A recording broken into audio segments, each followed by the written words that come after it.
Hello दोस्तों, ऐसी ही मज़ेदार वीडियो सुनने के लिए मेरी वीडियो को लाइक करें, शेयर करें और मेरे चैनल को सब्सक्राइब करें। जो नौकरानी रोहित और अनिका को नाश्ता देने गई थी, वह अपने सर पर घूंघट डाले किचन की साफ सफाई कर रही थी। तभी हेड सर्वेंट ने आकर उससे कहा, एक काम करो, तुम यहाँ किचन की सफाई करो, तुम्हारी शिफ्ट कुछ मिनट में पूरी होने वाली है। साहब और मेम साहब के कमरे में खाना मैं खुद पहुँचा दूंगी। घूंघट डाली औरत ने हाँ में अपना सर हिला दिया और सफाई करने लगी। कुछ देर बाद जब उसकी शिफ्ट पूरी हुई तो उस शिफ्ट के सारे नौकर एक साथ सिक्योरिटी चेकिंग पर करवाकर अपने अपने घरों के लिए मारवा हाउस से निकलने लगे। वो औरत जिसका चेहरा पूरी तरह से झुलसा हुआ था और जिसने अपने चेहरे पर घूंघट ओढ़ रखा था, वो धीरे धीरे मारवा हाउस के प्राइवेट रोड से होते हुए मेन रोड तक जा पहुंची। बाकी सारे नौकर बस स्टॉप पर खड़े होकर अपनी बसों के आने का इंतजार करने लगे। घूंघट वाली औरत बिना रुके कुछ देर तक हाईवे पर चलती रही। इस वक्त चारों तरफ एक अजीब तरह का सन्नाटा पसरा हुआ था। आसमान में तेज धूप निकली थी और उन्हीं सब के बीच ठंडी ठंडी हवाएं चल रही थी। वो औरत चलते हुए बीच बीच में पीछे मुड़कर ये देखकर तसल्ली कर रही थी कि कोई उसका पीछा तो नहीं कर रहा था। उसके हाव भाव एकदम अलग थे, पर इस वक्त वो काफ़ी हड़बड़ी में लग रही थी। जितने कदम वो आगे चल रही थी, उतना ही वो पीछे मुड़ मुड़कर बार बार देख रही थी। कुछ देर तक वो औरत एक गांव की ओर अपने कदम आगे बढ़ाती रही। दिल्ली शहर के ठीक बाहर एक छोटा सा कस्बा था, जहाँ ज़्यादातर बंजारे रहते थे। इन बंजारों की एक अलग ही दुनिया थी। इनको किसी से मतलब नहीं होता था और न ही कोई इन बंजारों से कोई मतलब रखता था। पर जब भी कुछ वक्त के लिए वो बंजारे एक शहर में ठहरते तो उन बंजारों की औरतें शहर में कोई ना कोई काम करके कुछ पैसे कमा लेती थी। इसी से उनकी ज़िंदगी चलती थी और यही उनका अंदाज था। मारवा हाउस में काम कर रहे हेड सिक्योरिटी गार्ड ने भी इसी वजह से उस घूंघट वाली औरत को कुछ वक्त के लिए घर में काम करने की नौकरी दी थी। अक्सर जब भी मारवा हाउस में नौकरों की कमी होती थी तो हेड सर्वेंट इसी तरह से कुछ वक्त के लिए शहर को अपना ठिकाना बनाने आए बंजारे लोगों को काम देकर घर के नौकरों की आई कमी को पूरा करते थे। वो औरत धीरे धीरे बंजारों के कस्बे की ओर अपने पाँव आगे बढ़ा रही थी, मगर तभी अचानक एक मोड़ पर बने एक छोटे से टेलीफोन बूथ के पास जाकर वो औरत रुक गई। टेलीफोन बूथ पर एक दुकानदार कुछ ज़रूरत के सामान को बेचने के साथ साथ एक छोटा सा टेलीफोन बूथ भी चलाता था। जिन लोगों के पास आज भी मोबाइल नहीं था, वो लोग ज़रूरत पड़ने पर कि टेलीफोन का इस्तेमाल किया करते थे। टेलीफोन बूथ को देखकर उस औरत ने अपने आसपास देखा। आसपास कोई नहीं था और न ही दूर दूर तक कोई नज़र आ रहा था। उस औरत को जब पूरी तरह से सब कुछ सही लगा तो वो उस दुकानदार के पास गई। दुकानदार के पास जाते ही उस औरत ने अपना हाव भाव नॉर्मल कर लिया ताकि किसी को कुछ शक न हो। उस औरत ने दुकानदार के सामने कुछ सिक्के रखे और टेलीफोन का रिसीवर उठाकर एक नंबर डायल किया। कुछ देर तक उस नंबर पर रिंग बजती रही। फिर अचानक से किसी ने कॉल रिसीव किया। तभी एक दूसरी औरत की आवाज़ उसके कानों पर पड़ी। उस औरत ने कहा, महिला सेवा केंद्र, कहिए मैं आपकी क्या सहायता कर सकती हूँ। उस औरत की बात जैसे ही फ़ोन करने वाली घूंघट वाली औरत के कान पर पड़ी, तब उसने धीमी दबी हुई आवाज़ में कहा, हम जिंदा हैं एक मकसद के लिए। उस औरत ने ये बात इतनी धीमी आवाज़ में कही थी ताकि दुकानदार उसकी बात को न सुन सके। उसने जो बात टेलीफोन सामने वाली औरत के सामने की थी वो एक तरह का कोड वर्ड था जिससे दोनों एक दूसरे को पहचान सकें। कोड वर्ड सुनते ही और उस औरत ने फ़ोन होल्ड पर रख दिया। कुछ देर तक घूंघट वाली औरत को फ़ोन पर म्यूज़िक सुनाई देने लगा। तभी उस घूंघट वाली औरत ने देखा कि दुकानदार उसे ही देख रहा था। उसे फ़ोन पकड़े काफ़ी वक्त हो गया था। तभी उस घूंघट वाली औरत को लगा कि वो दुकानदार उसे कुछ कहने वाला है। ये देखते ही उस घूंघट वाली औरत ने कुछ सिक्के और निकाले और दुकानदार के सामने रख दिए। इसके बाद वो वापस फ़ोन का रिसीवर पकड़कर खड़ी हो गई। कुछ देर बाद जब फ़ोन वापस कनेक्ट हुआ तो घूंघट वाली औरत के कानों पर भारी पहाड़ी आवाज़ सुनाई दी। उस आवाज़ को सुनकर किसी का भी बदन सिहर जाता। वो भारी पहाड़ी आवाज़ किसी और की नहीं बल्कि दमयंती देवी की थी। दमयंती देवी ने उस घूंघट वाली औरत से टेलीफोन पर पूछा, क्या हुआ, कुछ पता चला? क्या बताया अनिका ने अपने परिवार वालों से? मारवा खानदान में कोई भी हाथ हमारी और आगे बढ़ा रहा है तो वो हम तक पहुँचे उससे पहले ही उस हाथ को काट देना होगा। दमयंती देवी की बात का जवाब देते हुए घूंघट वाली औरत ने दमयंती देवी से कहा, माँ साहब, उन्हें किसी बात का कोई शक नहीं हुआ। उस घूंघट वाली औरत की बात सुनकर दमयंती देवी ने राहत की सांस ली। दमयंती देवी को अब थोड़ा अच्छा लग रहा था। साथ ही वो अब आगे अपना हुक्म चलाने की उतारू हो रही थी। दमयंती देवी अभी अपनी बात उस घूंघट वाली औरत से कहती तभी घूंघट वाली औरत ने यहाँ वहाँ देखकर धीमी आवाज में दमयंती देवी से कहा, मगर माँ साहब, हमारा मकसद हमसे और भी दूर चला गया है। दमयंती देवी उस औरत की बात सुनकर हैरान रह गई। वो समझ नहीं पा रही थी कि आखिर वो औरत उसे क्या मैसेज देना चाहती थी। दमयंती देवी को अब मन ही मन अजीब लगने लगा था, क्योंकि वो नहीं चाहती कि उसका मकसद उससे दूर हो जाए। दमयंती देवी इस बात को लेकर कुछ कहती कि फिर से दबी हुई आवाज़ में घूंघट वाली औरत ने दमयंती देवी से कहा, माँ साहब, दरअसल बात यह है कि अनिका अपनी याददाश्त खो चुकी है। वो जादुई जड़ी बूटी कहाँ है, अब ये पता लगाना और भी ज़्यादा मुश्किल हो गया है। जैसे ही दमयंती देवी ने उस औरत की बात सुनी, दमयंती देवी का गुस्सा सातवें आसमान को पार कर गया। दमयंती देवी ने अपनी पहाड़ी आवाज़ को और ऊंचा करते हुए कहा, यह नहीं हो सकता। वो जादुई जड़ी बूटी हमने इस दुनिया की सबसे ताकतवर संस्था बना सकती है। किसी भी हालत में जादुई जड़ी बूटी हमारे हाथ लगनी चाहिए। क्या तुम्हें पूरा यकीन है कि अनिका अपनी याददाश्त पूरी तरह से खो चुकी है? कहीं ये उसकी कोई नई चाल तो नहीं है? इतना कहने के बाद दमयंती देवी ने अपनी बात आगे बढ़ाते हुए कहा, एक बात हम भूल नहीं सकते कि वो अनिका बिल्कुल अपनी माँ पर गई है। अपने दुश्मन को बरगलाने के लिए वह किसी भी हद तक जा सकती है। जिस तरह उसकी माँ अपने दुश्मनों को नए नए तरीके से चकमा देती है, मुझे लगता है कि अनिका भी वही कर रही है।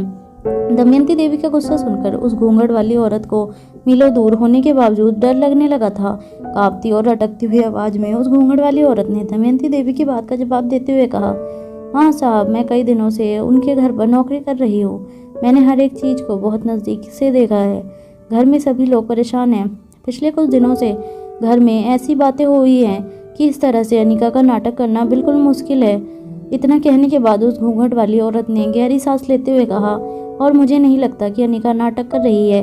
मैंने उसकी आंखों में देखा है, उसके चेहरे को पढ़ा है मैंने। वो जो कुछ भी कह रही है वह सच है। उसे अपनी पिछली जिंदगी के बारे में कुछ भी याद नहीं है। उस घूंघट वाली औरत की बात का दमयंती देवी ने जवाब देते हुए कहा, अगर उसे अपनी पिछली जिंदगी के बारे में कुछ भी याद नहीं है तो वो जादुई जड़ी बूटी को भी भूल चुकी होगी। उसे यह भी याद नहीं होगा कि उसने जादुई जड़ी बूटी को कहाँ छुपा रखा है। और ये बात भी अच्छी तरह से जानती हूँ कि दुश्मनों से उस जादुई जड़ी बूटी को बचाने के लिए उसने उस जादुई जड़ी बूटी को किसी ऐसी जगह पर छुपाया होगा जिसे आसानी से ढूंढ पाना बेहद मुश्किल है। दमयंती देवी की बात बिल्कुल सही थी। उसकी बात सुनकर घूंघट वाली औरत ने डरी हुई और अटकती हुई आवाज में दमयंती देवी से पूछा, माँ साहब, अब मेरे लिए क्या हुक्म है? उस घूंघट वाली औरत की बात सुनकर कुछ देर फोन पर खामोश रहने के बाद दमयंती देवी ने उस औरत से कहा, तुम और कुछ दिन वहीं पर रहो, मगर एक बात याद रखना कि अगर तुम पकड़ी गई या किसी को भी तुम पर शक हुआ तो तुम्हें क्या करना है तुम अच्छी तरह से जानती हो।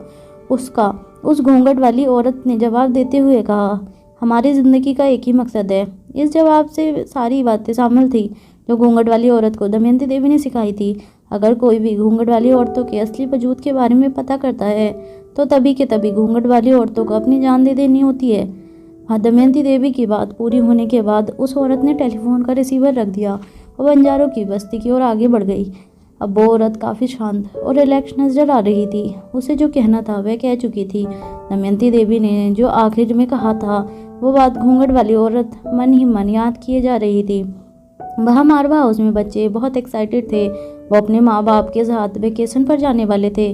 अनिका की जब किडनैपिंग हुई थी तब बच्चे काफ़ी ज़्यादा मायूस हो गए थे। उन्होंने कभी नहीं सोचा था कि इतनी जल्दी उनकी ज़िंदगी में खुशियाँ वापस लौट आएंगी। तीनों बच्चों के बीच काफ़ी आर्ग्यूमेंट हुई और उसके बाद ये तय हुआ कि पूरा का पूरा परिवार छुट्टियाँ मनाने के लिए उस जगह पर जाएंगे जहाँ पर उन सब की मुलाकात पहली बार हुई थी। वो सब वक्त बिताने के लिए मनाली जाने वाले थे। मनाली वो जगह थी जहाँ पर अनिका और रोहित की पहली बार मुलाकात हुई। रिया और आर्यन की पहली बार मुलाकात हुई।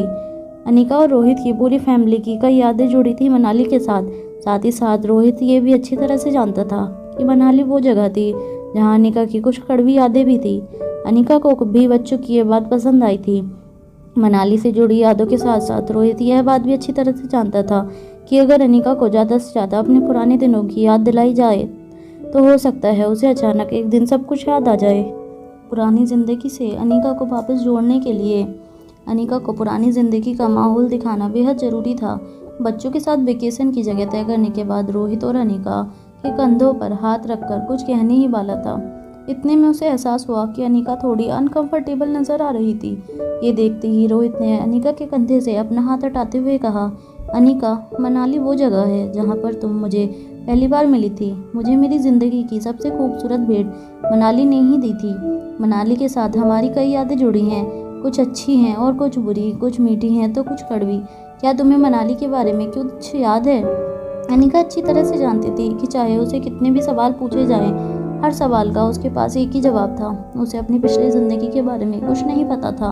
अनिका काफ़ी हैरानी से रोहित की आंखों में आंखें डालकर देखने लगी। रोहित की आंखों में अब उसे अपने लिए प्यार के साथ साथ उम्मीद भी नजर आने लगी थी। बच्चे भी बहुत खुश नजर आ रहे थे। अनिका एक बात समझ चुकी थी कि खुशी का और उम्मीद का एक ही मतलब था कि मनाली के साथ अनिका का कोई गहरा नाता था। जहां मारवा हाउस में कुछ कुछ खुशियां लौट रही थी, वहीं गुलेरिया हाउस में करण की चिंताएं बढ़ती जा रही थी। अपनी बेटी समान बहू की बिखरती जिंदगी को किस तरह से संभाले, ये बात अंदर ही अंदर से करण को खाए जा रही थी। अपने कमरे में करण एक रिक्लाइनिंग चेयर पर बैठकर लगातार खिड़की के से बाहर देख रहे थे। उनके चेहरे पर मायूसी थी और उनकी आंखें अब पहले से ज़्यादा बुझी हुई और ढली हुई लग रही थी। उनके चेहरे पर अब पहले से ज़्यादा थकावट नजर आ रही थी। करण को देखकर ऐसा लग रहा था जैसे उनके मन पर छाए उनके बेटे की मौत का बोझ अब बदलकर अपनी बहू और दुनिया छोड़कर जा चुके उसके बेटे के होने वाले बच्चे के भविष्य की चिंताओं ने ले ली थी। उनके सामने एक तरफ पिंकी और श्रेया थे, जिनको करण को ही संभालना था, लेकिन साथ ही साथ उन्हें अनिका की भी चिंता थी। और अनिका को लेकर करण को इस बात की तसल्ली थी कि वो सुरक्षित अपने पति और परिवार के पास है, मगर श्रेया परिवार के साथ रहकर भी परिवार वालों से दूर होती जा रही थी। उसने अपनी एक अलग ही दुनिया बना ली थी और कहीं ना कहीं श्रेया की इस हालत का असर नन्ही सी पिंकी के ऊपर दिखाई दे रहा था। पिंकी को देखकर लग रहा था मानो उसका बचपन अब पूरी तरह से खराब हो चुका था। वहीं दूसरी तरफ जब से अनिका करण की जिंदगी में लौट आई थी और आकाश के सारे बिजनेस की जिम्मेदारी अपने कंधों पर उठा ली थी, करण की सेहत में काफ़ी सुधार आ गया था। जो करण एक वक्त जीने की सारी उम्मीदें खो चुके थे और जिस करण के चेहरे को देखकर ऐसा लगता था जैसे वो किसी भी वक्त अपनी आखिरी सांसें ले सकते थे, वो पिछले कुछ महीनों से फिजिकली और मेंटली इतने स्ट्रांग हो चुके थे मानो वो कोई 35 से 40 साल के कोई ऐसे बिजनेस टाइकून थे जिनके सामने अभी बहुत ही लंबा और बड़ा करियर बाकी था। यहाँ तक कि जब भी करण किसी भी ओकेज़न पर या किसी पार्टी में शामिल होते थे, कई ऐसी औरतें जिन्होंने या तो डिवोर्स ले लिया था या फिर किसी वक्त जब तक जिनकी शादी नहीं हुई थी, वो कई बार करण से अपनी नज़दीकियाँ बढ़ाने की कोशिश करती थी। आकाश और अनिका ने तो कई बार मजाक में करण को किसी के साथ डेट पर जाने के लिए भी उकसाया था, मगर आकाश और अनिका अच्छी तरह से जानते थे कि करण ने अपनी ज़िंदगी में सिर्फ एक ही लड़की से प्यार किया था और वो थी अनिका की माँ स्वाति मल्होत्रा। स्वाति मल्होत्रा के अलावा करण ना तो किसी के बारे में सोच सकते थे और न ही आगे सोचना चाहते थे। एक जिम्मेदार बेटा होने के नाते आकाश ने करण की सारी जिम्मेदारियाँ अपने कंधे पर ले ली थी और अनिका, जो कि दुनिया की सबसे बेहतरीन डॉक्टर में से एक थी, उसने करण की ऐसी देखभाल की थी और ऐसी ट्रीटमेंट दी थी कि करण, जो कुछ अरसे पहले तक मौत की दहलीज पर खड़े थे, वो अब बुढ़ापे से वापस जवानी की दहलीज पर कदम रखने जा रहे थे। करण रिक्लाइनिंग चेयर पर बैठे बैठे यही सोच रहे थे कि अचानक जिंदगी में लौट आई खुशियाँ कहाँ गायब हो गई। उनका बेटा हमेशा हमेशा के लिए उन्हें छोड़कर चला गया। बेटी के साथ ऐसा हादसा हुआ कि वो अपनी याददाश्त खो बैठी, मगर करण को अनिका के लिए कम से कम इस बात की तसल्ली थी कि अनिका इस वक्त कम से कम अपने परिवार के साथ थी और सुरक्षित थी। करण ये बात अच्छी तरह से जानते थे कि अनिका के साथ उसका पूरा परिवार है जो हर हाल में उसका ख्याल रखेगा और कहीं ना कहीं अनिका उसके पास ही थी, मगर करण ने अपने बेटे को हमेशा हमेशा के लिए खो दिया था और साथ ही साथ गुलेरिया परिवार का सुख चैन भी हमेशा हमेशा के लिए आकाश के साथ कहीं खोसा गया था। दिन रात सोते जागते करण के सामने अब बस श्रेया और पिंकी का चेहरा नजर आता था और जब भी नन्ही सी पिंकी और श्रेया का चेहरा करण को नजर आता था, करण की आंखों से आंसू बहने लगते थे। उन्हें इसी बात की चिंता होने लगती थी कि दोनों के सामने इतनी बड़ी जिंदगी है, उसको वो किस तरह जिएंगे, किस तरह से आने वाली मुश्किलों का सामना करेंगे। करण जब भी चेयर पर बैठकर ये सब सोचने लगते थे, उनको पुराने पल याद आने लगते थे जब गुलेरिया परिवार में सिर्फ और सिर्फ खुशियाँ थी। एक वक्त था जब गुलेरिया हाउस में सब कुछ सही चल रहा था। घर के अलावा बिजनेस में भी आकाश ने गुलेरिया ग्रुप ऑफ इंडस्ट्रीज को नंबर 1 पर पहुंचा दिया था, मगर आकाश की मौत के बाद सब कुछ अचानक से बिखरता हुआ नजर आने लगा था। वैसे तो कहा जाता था कि बिजनेस टाइकून करण इमोशनली काफ़ी स्ट्रांग थे। जवानी के दिनों में करण के बिजनेस ने दुनिया में रहते हुए कई बार लोगों के दिलों में अपना खौफ भी पैदा किया था। ये खौफ होना जरूरी भी था करण एक जिम्मेदार नागरिक थे और कानून को कभी अपने हाथ में नहीं लेना चाहते थे, मगर अपने अधिकारों को बचाने के लिए वो दुश्मन का सामना करना अच्छी तरह से जानते थे। उनके साथ जो इंसान जिस तरह से पेश आता था, करण उसके साथ उसी तरह से पेश आते थे। करण जवानी के दिनों में जिस तरह से चलते थे, जिस तरह के कपड़े पहनते थे, जिस तरह की उनकी पर्सनैलिटी हुआ करती थी, अनिका के लौटने के बाद करण उसी तरह की पर्सनैलिटी वापस पा चुके थे। मगर आकाश की मौत ने करण को फिर से पूरी तरह से तोड़ दिया था और अब उन्हें ना तो कोई जीने की चाहत रही थी और ना ही उन्हें जीने का कोई मकसद नजर आ रहा था। मगर जब करण की आंखों के सामने श्रेया और नन्ही सी पिंकी का चेहरा आता तो उन्हें एहसास होता कि जिस तरह से आकाश ने उनकी सारी जिम्मेदारियां अपने कंधों पर ले ली थी, आकाश के जाने के बाद आकाश के परिवार की जिम्मेदारी करण को पूरी करनी होगी। करण को अपनी जिम्मेदारी बहुत अच्छे से पता थी और वो अपनी जिम्मेदारी निभा भी रहे थे, लेकिन अब अंदर ही अंदर करण को यह डर खाया जा रहा था कि किसी वक्त उन्हें कुछ भी हो सकता था। बस वो जाने से पहले श्रेया के पेट में पल रहे आकाश के होने वाले बच्चे का चेहरा देखकर जाना चाहते थे। करण अपने चिराग को देखकर मरना चाहते थे, यही उनकी अब आखिरी इच्छा रह गई थी। करण बस किसी तरह से जाने से पहले ये देखकर जाना चाहते थे कि श्रेया, पिंकी और आकाश के होने वाले बच्चे का भविष्य बिल्कुल सुरक्षित था, और ऐसा होने के लिए श्रेया की मानसिक हालत को सुधारना बेहद ज़रूरी था। रिक्लाइनिंग चेयर पर बैठे करण की आंखों से लगातार आंसू बह रहे थे। वो मन ही मन सोचकर सवालों और चिंताओं के घेरे में घिर चुके थे। तभी उनके कमरे पर अचानक जोर जोर से किसी ने नॉक करने की आवाज़ आई। करण ने अपनी आंखों से आंसू पोंछते हुए आवाज़ लगाते हुए कहा, कम इन, अंदर आ जाओ, दरवाज़ा खुला है। जैसे ही करण ने ये कहा तब करण के बेडरूम का दरवाज़ा खुला। जैसे ही दरवाज़ा खुला करण ने देखा कि सिद्धार्थ गुलेरिया चेहरे पर काफ़ी गुस्सा लिए कमरे के अंदर दाखिल हो रहा था। सिद्धार्थ को इस तरह से बौखलाया हुआ देखकर करण अपनी जगह से खड़े हो गए। उनको सिद्धार्थ को इस तरह देखकर हैरानी हो रही थी।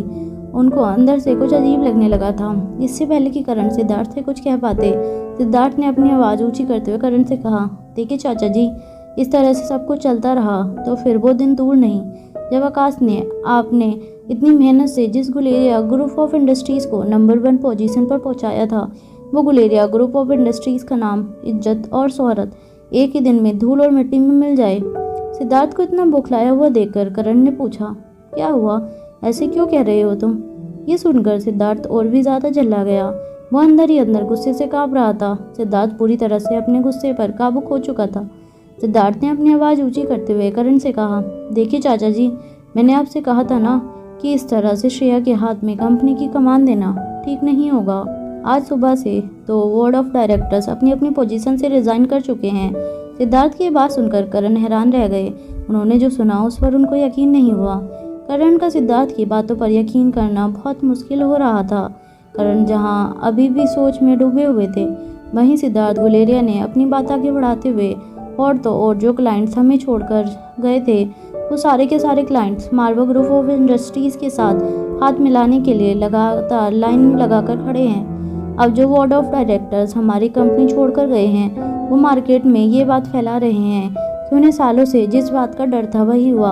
आखिरकार एक डांसर इतने बड़े गुलेरिया ग्रुप ऑफ एम्पायर की मालकिन बन ही गई, और अब बड़े बड़े स्कूल एंड कॉलेजेस में ग्रेजुएट हुए लोग और जिन्हें सालों से बिजनेस चलाने का एक्सपीरियंस है, उन सबको उस डांसर के नीचे काम करना होगा। जैसे ही सिद्धार्थ ने ये बात कही, करण ने अपनी आवाज़ तेज करते हुए सिद्धार्थ से कहा, सिद्धार्थ, अपनी जुबान पर लगाम दो। तुम जानते हो तुम इस घर की बहू के बारे में बोल रहे हो। तुमने ये सब बोलने से पहले जरा भी नहीं सोचा?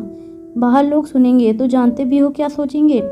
करण की आवाज़ तेज होते हुए देखकर सिद्धार्थ ने अपनी नज़रें झुका ली और अपनी आवाज़ को कंट्रोल करते हुए कहा, देखिए चाचा जी, मैं भी अच्छी तरह से जानता हूँ कि मुझे इस भाषा में बात नहीं करनी चाहिए, मगर आप मेरा मुंह तो बंद कर लेंगे, मगर बाहर वालों का क्या होगा? आप किन किन लोगों का मुंह बंद कराएंगे? लोग तो यहाँ तक भी कह रहे हैं कि आकाश जैसे बिजनेस टाइकून को अपने रूप रंग के जाल में फंसाकर श्रेया ने शादी से पहले ही आकाश के बच्चे को जन्म दे दिया, और उसके बाद आकाश को ब्लैकमेल करके उसकी ज़िंदगी में आई और ज़बरदस्ती इस घर की और कंपनी की मालकिन बन गई। करण अच्छी तरह से जानते थे कि 100 तरह के लोग 100 अलग अलग बातें करते थे, और बड़े बड़े खानदानों की बहुओं के बारे में इस तरह की बातें होना काफ़ी कॉमन था। मगर करण खुद अच्छी तरह से जानते थे कि आकाश और श्रेया के बीच कितना गहरा प्यार था, और वो ये भी अच्छी तरह से जानते थे कि लोगों का मुंह बंद करना उनके लिए पॉसिबल नहीं था और ना ही उन्हें किसी इसकी ज़रूरत महसूस होती थी। करण ने सिद्धार्थ को समझाते हुए कहा, देखो, हमें लोगों के बारे में नहीं सोचना है, हमें इस वक्त सिर्फ और सिर्फ श्रेया के बारे में सोचना है, हमारे परिवार के बारे में सोचना है और हमारी कंपनी के बारे में सोचना है। ये सुनकर सिद्धार्थ का मन झल्ला गया, पर उसने अपने गुस्से को संभाल लिया और करण को पता नहीं चला। इसके बाद सिद्धार्थ ने अपने दोनों हाथ अपनी कमर पर रखते हुए कहा, एग्जैक्टली चाचा जी, मैं भी आपसे यही कहना चाहता हूँ, हमें अपनी कंपनी के बारे में सोचना ही होगा। मैं अच्छी तरह से जानता हूँ कि इस वक्त परिवार कौन से मोड़ से गुजर रहा है। आकाश की मौत ने जितना आप लोगों को दुख पहुँचाया है, उतना ही मुझे भी दुख पहुँचाया है। मैं भी अपने भाई की मौत को लेकर काफ़ी सदमे में हूँ, मगर प्रैक्टिकल बात तो ये है कि इस वक्त किसी भी हालत में हमें हमारी डूबती हुई कंपनी को बचाना होगा, वरना वो दिन दूर नहीं जब गुलेरिया ग्रुप ऑफ इंडस्ट्रीज़ के हर ब्रांच पर एक बिजनेस का ताला नजर आएगा। करण गुलेरिया ने सिद्धार्थ को एक चांटा जड़ दिया और अपनी आवाज़ ऊंची करते हुए कहा, यह मत भूलो कि तुम इस वक्त जिस घर में खड़े हो उस घर की एक एक ईंट मैंने बनाई है और उस घर की इमारत को बड़ा करने के लिए आकाश ने अपनी जान दांव पर लगा दी है। आकाश ने मरते दम तक अपने भाइयों से कभी कुछ एक्सपेक्ट नहीं किया, न तो बिजनेस में तुमने उसे कोई सपोर्ट दिया और न ही पर्सनली ज़िंदगी में। आकाश का जो कुछ भी है वो सब कुछ श्रेया और श्रेया के बच्चे का है। इस पर किसी का कोई अधिकार नहीं है, मेरा भी नहीं, और इसलिए लीगली और एथिकली आकाश की कुर्ती की असली हकदार श्रेया ही है। पिछली बार करण ने सिद्धार्थ को जो थप्पड़ मारा था उसकी गूंज गुलेरिया हाउस में सुनाई दी थी, मगर सबसे ज़्यादा उस थप्पड़ की गूंज कहीं सुनाई दे रही थी तो वो सिद्धार्थ के दिल में थी। आज थप्पड़ खाने के बाद सिद्धार्थ वैसे तो काफ़ी शांत नज़र आ रहा था, मगर मन ही मन उसके दिल की कड़वाहट बढ़ती जा रही थी। यह पहली बार नहीं था जब सिद्धार्थ की इंसल्ट हुई थी। आकाश के जाने के बाद यह दूसरी बार था जब सिद्धार्थ को इस तरह की जिल्लत का सामना करना पड़ा था। सिद्धार्थ और करण दोनों एक बात नहीं जानते थे कि करण गुलेरिया के बेडरूम के बाहर करण गुलेरिया के लिए चाय लेकर आई नंदिनी सब कुछ छुप छुप कर सुन रही थी। नंदिनी भी अब तक अच्छी तरह से जान चुकी थी कि आकाश की मौत के बाद नंदिनी के पति सिद्धार्थ का बिहेवियर काफ़ी अजीब हो चुका था। कुर्सी पाने के लिए वो तरह तरह के उठपटांग बातें कर रहा था, यहाँ तक कि उसने आज करण के सामने श्रेया को पागल तक कह दिया था। नंदिनी खुद भी अच्छी तरह से जानती थी कि यह तो वक्त था जहाँ पूरे परिवार को एक होकर श्रेया को सपोर्ट करना था। श्रेया की इस मेंटल हालत में सुधार लाने के लिए गुलेरिया परिवार को ही श्रेया का सहारा बनकर खड़ा रहना था, और ऐसे वक्त में अगर परिवार के लोग ही श्रेया के बारे में इस तरह की बातें करने लगे तो बाहर वालों से क्या उम्मीद की जा सकती थी। हालांकि नंदिनी को इस बात का बड़ा दुख हुआ था कि सिद्धार्थ को इस तरह जिल्लत का सामना करना पड़ा था, मगर मन ही मन वो ये बात भी अच्छी तरह से जानती थी कि सिद्धार्थ ने भी जो बात कही थी वो माफ़ी के लायक नहीं थी। सिद्धार्थ अपने गालों पर हाथ रखकर करण के बेडरूम से बाहर निकल गया। सिद्धार्थ जब बाहर निकला तब उसका ध्यान इस बात पर नहीं गया कि दरवाजे के ठीक पीछे नंदिनी अपने हाथों में चाय का कप लेकर खड़ी थी। सिद्धार्थ अपनी जिल्लत अपने चेहरे में समेटे अपना सर झुकाकर बस करण के कमरे से बाहर निकलकर अपने बेडरूम की ओर जाने लगा। नंदिनी को एक तरफ इस बात का भी एहसास था कि सिद्धार्थ ने श्रेया को पागल कहकर बहुत गलत किया था, मगर दूसरी ओर उसे अपने पति पर तरस भी आ रहा था और उसे समझ नहीं आ रहा था कि सिद्धार्थ पिछले कई दिनों से इस तरह के बर्ताव क्यों कर रहा था। अपने पति को समझाने के लिए चाय का कप वहीं कॉरिडोर की एक बेंच पर रखकर नंदिनी अपने पति का पीछा करने लगी। सिद्धार्थ और नंदिनी जब से गुलेरिया हाउस में आए थे उनका बेडरूम सेकंड फ्लोर पर अरेंज कराया गया था, जबकि करण बिल्डिंग की 6ठी मंजिल पर रहते थे।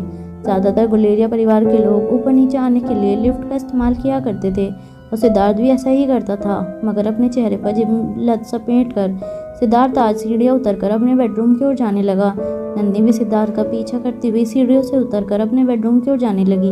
नंदिनी की समझ में नहीं आ रहा था कि वो किस तरह से सिद्धार्थ को आवाज़ देकर उससे बात करना शुरू करे। वो सिद्धार्थ को इस बात का एहसास नहीं होना देना चाहती थी कि उसने कमरे के बाहर खड़े होकर करण ने सिद्धार्थ को जो तमाचा मारा था उसकी गूंज सुन ली थी। नंदिनी जो ठीक सिद्धार्थ के पीछे सीढ़ियाँ उतरकर अपने कमरे की ओर जा रही थी, उसे इस बात का एहसास था कि सिद्धार्थ की ईगो को अब कितनी बड़ी चोट पहुंची थी, मगर अब नंदिनी ने सोच लिया था कि वो किसी भी हालत में अपने पति को समझा कर रहेगी। उसे इस तरह से श्रेया के बारे में बात नहीं करनी चाहिए और श्रेया को और गुलेरिया ग्रुप ऑफ इंडस्ट्रीज़ को अपने हाल पर छोड़ देना चाहिए। नंदिनी भी दिल ही दिल ये चाहती थी कि भले ही श्रेया कंपनी की चेयरपर्सन की कुर्सी पर बैठे, मगर बाहर से सिद्धार्थ उसे सपोर्ट करता रहे। गुलेरिया ग्रुप ऑफ इंडस्ट्रीज़ की मदद करने के लिए सिद्धार्थ को किसी कुर्सी या ओहदे पर बैठने की कोई ज़रूरत नहीं थी। वो अपना फ़र्ज बाहर रहकर भी निभा सकते थे। यही सारी बातें अपने दिल में लिए नंदिनी सिद्धार्थ का पीछा करने लगी। सिद्धार्थ जैसे ही कमरे के अंदर दाखिल हुआ, सिद्धार्थ ने अपना एक हाथ जोर से कमरे की दीवार पर मारा और फिर अचानक ही अपनी जेब से फ़ोन निकालकर वो बालकनी की ओर चला गया। नंदिनी धीरे से कमरे का दरवाज़ा खोलकर बेडरूम के अंदर दाखिल हुई। नंदिनी ने देखा कि सिद्धार्थ कमरे में कहीं नज़र नहीं आ रहा था। नंदिनी अच्छी तरह से जानती थी कि जब भी सिद्धार्थ मेंटली डिस्टर्ब होता था तो वो बालकनी में खड़े होकर एक आध सिगरेट का कस लगा लेता था। आज सिद्धार्थ के साथ जो कुछ भी हुआ था, उसके बाद नंदिनी को इस बात का एहसास हो गया था कि सिद्धार्थ जरूर बालकनी में जाकर सिगरेट जलाएगा। नंदिनी धीरे से चलकर बालकनी के पास पहुंची। उसे समझ नहीं आ रहा था कि वो अपने पति के गुस्से को किस तरह से शांत करे। जैसे ही नंदिनी बालकनी के पास आई, नंदिनी ने देखा कि सिद्धार्थ ने अपनी जेब से फ़ोन निकाला और एक नंबर डायल करने के बाद अपना फ़ोन अपने कान से लगा लिया। नंदिनी पीछे ही खड़ी थी। इस बात का एहसास सिद्धार्थ को नहीं था। सिद्धार्थ ने फ़ोन कनेक्ट होते ही ऊंची आवाज़ में फ़ोन पर किसी से कहा, हमने बहुत गलती कर दी है। हमने सोचा था कि पेड़ तो बूढ़ा हो चुका है, कुछ दिनों में बिखर कर गिर जाएगा, मगर हमारी पूरी की पूरी प्लानिंग उल्टी पड़ गई। हमारी सारी उम्मीदों पर पानी फिर गया। पेड़ तो अब नए बीज बोने की बात कर रहा है। सिद्धार्थ की बात सुनकर नंदिनी हैरान रह गई। नंदिनी ने इससे पहले भी सिद्धार्थ को फ़ोन पर किसी को इसी तरह का बेतुका मैसेज टाइप करते हुए देखा था। नंदिनी की समझ में नहीं आ रहा था कि उसका पति किस तरह की प्लानिंग कर रहा था और वो ऐसी बातें किसके साथ कर रहा था। दिल ही दिल में अपने ही पति के लिए नंदिनी के मन में शक बढ़ता जा रहा था। अब तो नंदिनी को भी इस बात का डर लगने लगा था कि आकाश का कार एक्सीडेंट एक मामूली कार एक्सीडेंट ना होकर कोई सोची समझी साजिश का हिस्सा था। हालांकि नंदिनी अपने पति के स्वभाव को अच्छी तरह से जानती थी। वो थोड़ा सा शॉर्ट टेम्पर्ड था और हमेशा ही बिना सोचे समझे फैसले लेता था, जिसकी वजह से कई बार बिजनेस में सिद्धार्थ को नुकसान उठाना पड़ जाता था। कई बार सिद्धार्थ के ऐसे स्वभाव की वजह से सिद्धार्थ का परिवार के लोगों के साथ काफ़ी झगड़ा भी हुआ था। मगर कहीं ना कहीं नंदिनी ये बात अच्छी तरह से जानती थी कि सिद्धार्थ चाहे कितना भी महत्वाकांक्षी और अपॉर्चुनिस्ट क्यों ना हो, मगर वो दिल ही दिल में काफ़ी अच्छा इंसान था।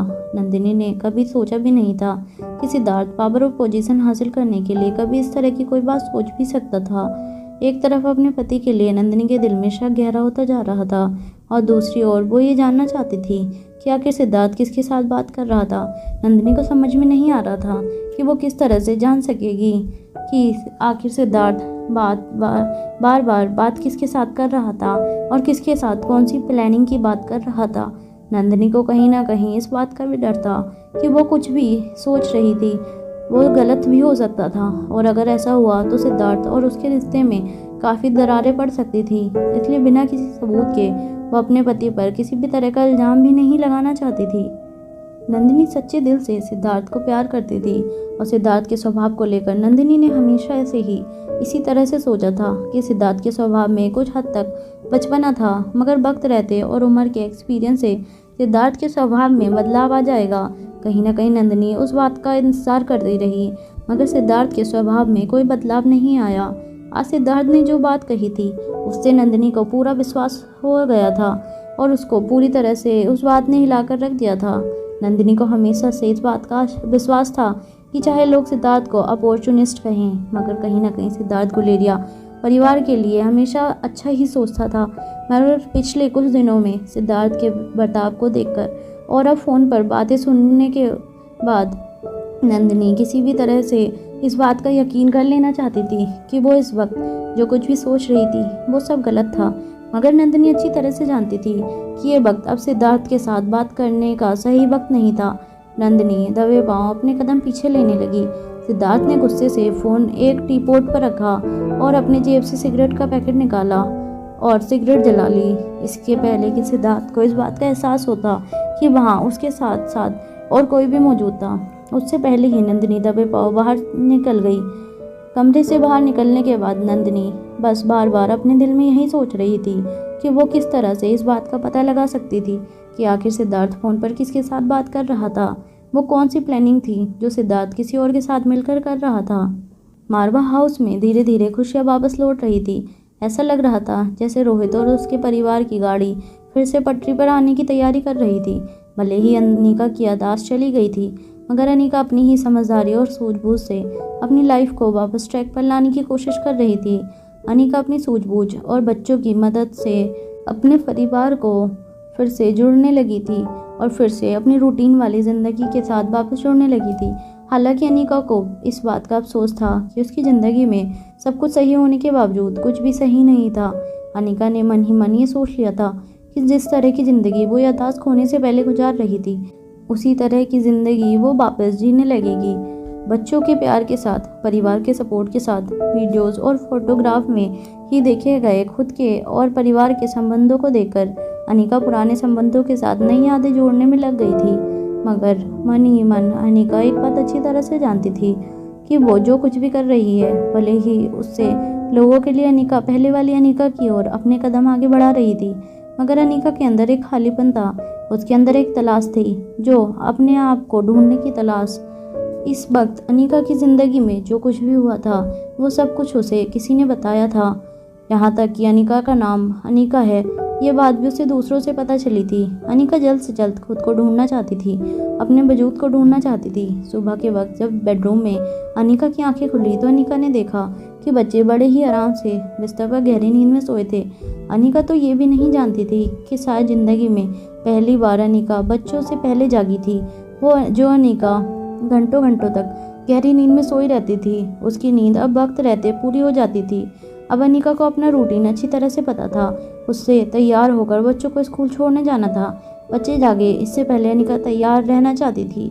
अनिका शावर लेने की तैयारी कर रही थी, तभी अचानक बेडरूम का दरवाज़ा धीरे से खुला। जैसे ही अनिका की नज़र दरवाजे पर पड़ी, अनिका ने देखा कि रोहित चुपके से कमरे के अंदर आ रहा था। अनिका को जागा हुआ देखकर रोहित दंग रह गया।